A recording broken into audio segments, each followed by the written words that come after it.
Bienvenidos a Voces sin Tierra, un espacio creado para adentrarnos en lo más profundo de la psicología del desarraigo. Soy Lorena Vanegas y en esta ocasión exploraremos un tema tan complejo como indispensable: cómo acompañar el duelo en refugiados e inmigrantes, inspirándonos en el esclarecedor trabajo del psicoanalista Pamik Volkan sobre la dinámica psicológica en contextos fronterizos. Cuando alguien se ve obligado a cruzar una frontera, no solo lleva consigo su equipaje físico, sobre sus hombros arrastra maletas invisibles, cargadas de recuerdos, fragmentos de identidad y con frecuencia pérdidas profundas que permanecen ocultas al ojo del mundo. Migrar y más aún buscar refugio debido a la violencia o la persecución significa enfrentar un impacto psicológico de gran magnitud. El duelo migratorio. Brindar acompañamiento clínico en estos procesos no consiste únicamente en ofrecer terapia tradicional, implica en reconocer que el vínculo con el territorio abandonado sigue presente, causando dolor en el ahora y transformando de manera radical la identidad de quien vive esta experiencia. Para diseñar un acompañamiento psicológico adecuado, es fundamental comprender qué aspectos están dejando una huella emocional profunda en el migrante. Según Bamik Volkan, la primera gran pérdida que experimentan es la del entorno promedio predecible. En el país de origen, la cultura, el idioma, los aromas, las normas implícitas y las dinámicas sociales conforman una red inconsciente que proporciona seguridad psicológica. Este entorno familiar permite anticipar y manejar lo que ocurre a tu alrededor. Sin embargo, al atravesar una frontera de manera traumática, esa red se rompe abruptamente. El refugiado se ve sumergido en un estado continuo de alerta y desconfianza. De un momento a otro, el mundo externo deja de ser un espacio seguro y confiable. El segundo aspecto fundamental es el trauma depositado. Es importante abandonar la creencia de que un refugiado escapa únicamente como un individuo aislado. Según nos enseña Volkan, estas personas cargan consigo el trauma colectivo de su grupo social. Cuando una comunidad experimenta humillaciones masivas, violencia o despojos a manos de un enemigo, esas heridas se transmiten de generación en generación, integrándose en su identidad cultural. Por ello, al atender a un paciente inmigrante, resulta indispensable considerar este componente histórico y social, ya que su sufrimiento personal está profundamente entrelazado con una memoria colectiva marcada por el dolor. A partir de la teoría de Wolfgang surge un concepto esencial: los objetos de enlace, en contraste con el duelo habitual, donde conservamos una fotografía o un recuerdo de manera saludable. El de lo complicado que experimentan los refugiados asigna ciertos objetos o memorias abstractas de su tierra natal una carga psíquica ambivalente.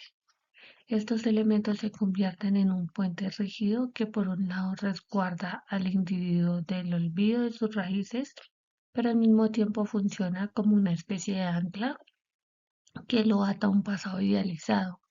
Esta conexión fija un bloqueo en el proceso del duelo y dificulta tanto su avance como su integración en la nueva cultura. Nuestra primera guía clínica se centra en la validación del duelo desautorizado. En muchas ocasiones las sociedades de acogida imponen al refugiado una suerte de gratitud incondicional, reflejada en expresiones como: ahora estás a salvo aquí, deberías estar contento y olvidar el pasado. Este tipo de comentarios tienden a invalidar profundamente su dolor. El papel del terapeuta consiste en crear un espacio seguro donde se abra paso a la ambivalencia, una coexistencia legítima entre el alivio por haber sobrevivido y sentimientos como la culpa o la rabia por lo perdido. Permitirles procesar el duelo por la pérdida de su estatus profesional, sus entornos cotidianos y sus seres queridos en un derecho psicológico esencial.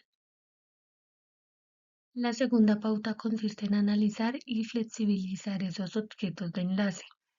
El psicólogo debe comprender que el aferramiento excesivo a ciertos rituales o narrativas del pasado es un mecanismo de defensa. El refugiado teme que asimilar la nueva cultura signifique la muerte de su identidad original. Nuestra meta aquí no es destruir el puente con su pasado ni forzarlo a olvidar.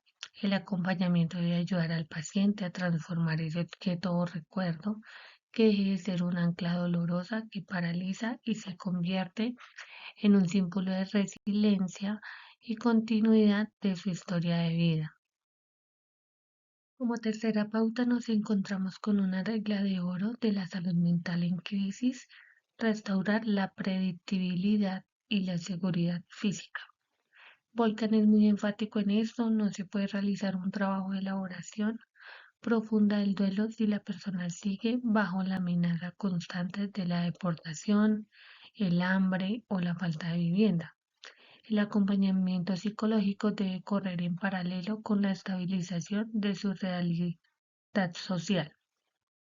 Ayudar al paciente a construir rutinas básicas dentro del caos del asentamiento y ofrecer psicoeducación sobre el trauma ayuda a calmar el sistema nervioso y le devuelve al cerebro la sensación de seguridad perdida en la frontera. Finalmente, nuestra cuarta pauta aborda el entorno receptor a través de la psicología fronteriza.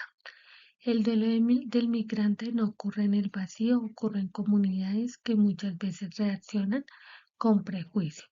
Volcan explica que ante el miedo o lo desconocido, las sociedades tienden a activar defensas regresivas, dividiendo el mundo rígidamente entre nosotros los buenos y ellos los extraños o peligrosos.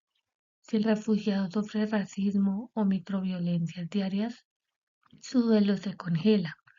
Por eso el psicólogo debe salir de las paredes del consultorio, propiciando redes de apoyo comunitario y ayudando al paciente a decodificar los códigos de la nueva cultura sin sentir que está traicionando su propia herencia. Llegando al final de este recorrido, la principal lección que nos deja Pamit Volkan es que sanar no es sinónimo de olvidar el lugar de origen. El éxito de nuestro acompañamiento radica en facilitar una adaptación con continuidad identitaria, es decir, lograr que el pasado y el presente se reconcilien, haciendo que esa maleta invisible deje de pesar como el plomo y se transforme en la base sólida sobre lo cual el refugiado puede edificar su futuro. A todos los profesionales, estudiantes y oyentes que me acompañaron hoy en esta presentación, gracias por su tiempo. Sigamos recordando que las fronteras se dibujan en los mapas, pero los puentes se construyen en la empatía. Hasta una próxima oportunidad.